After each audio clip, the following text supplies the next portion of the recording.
Yari na naman. Hi vlog.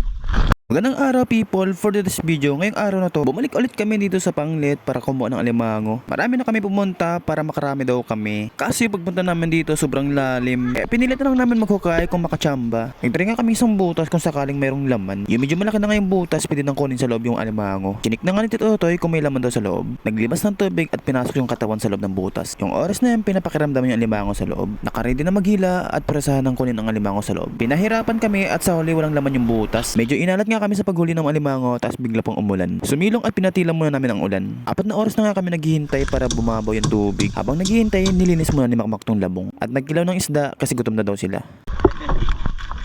Para maluto sa suka. Sa ano? Pagkatapos magkilaw, may nakita daw ng butas. Nagmadali kami pumunta, marami daw alimango. Naghukay, pinakiramdam ang alimango bago to pinasok sa butas. Naputol nga pala yung sipit ng alimango dyan. Lakasan lang talaga ng loob ng mga paa ng alimango dyan. Kahit takot rin ako masipit ng alimango. Habang pinapakiramdam ang alimango sa loob yung alimango, napapuotot na lang ako bigla baka siya ay may sipit. Sa wakas nakuha na rin yung alimango. Alam niyo ba ang alimango masakit magsipit? Parang puputulin yung kamay mo. Kaya sila na lang kumukuha kasi sanay na sila. Oh, ako man. Hindi na kami pinahirapan sa pagkuha ng alimango. Yung iba na sa ibabaw lang. Yung kinakapapala na tiyong kamo, hindi gaano malalim kaya hindi na kailangan hukayin. Tulad nga kami yan, kala namin nakakuha na si Kuya Nuno ng alimango. Yo! Yo!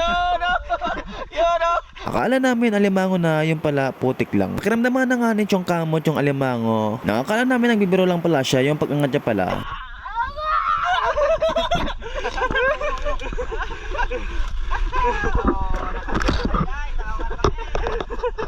Matindi. Guys, dami niyang anak guys. Oh, dami niyang anak guys. Binalikan pala namin yung butas na hinukayan kanina ni Makmak. May naiwan pala isang alimango dun. Medyo small size lang yung nakuha namin dyan. Sayang yan at pwede pang pangsabaw yan. Sunod nga pala yung pagkuha namin ng alimango dyan kasi mababaw lang yung iba. Unang pwesto pala namin, wala kami nakuha dun. Buti na lang at lumipat kami. Yung oras na yung balak na sana namin umuwi. Pero sabi namin, try natin sa ibang pwesto. Dito kami sinerte sa pwesto na to. Yung paglipat namin, sunod na ngayon nakuha namin ng mga alimango. Halos yung nakuha namin sa isang butas, dalawa-dalawa yung alimango. Tinawag ako dito Utoy, sabi niya daw nakuha daw siya ng alimango. Akala ko nagbibiro lang siya, yung pag-angat niya. Oh. Pwede na.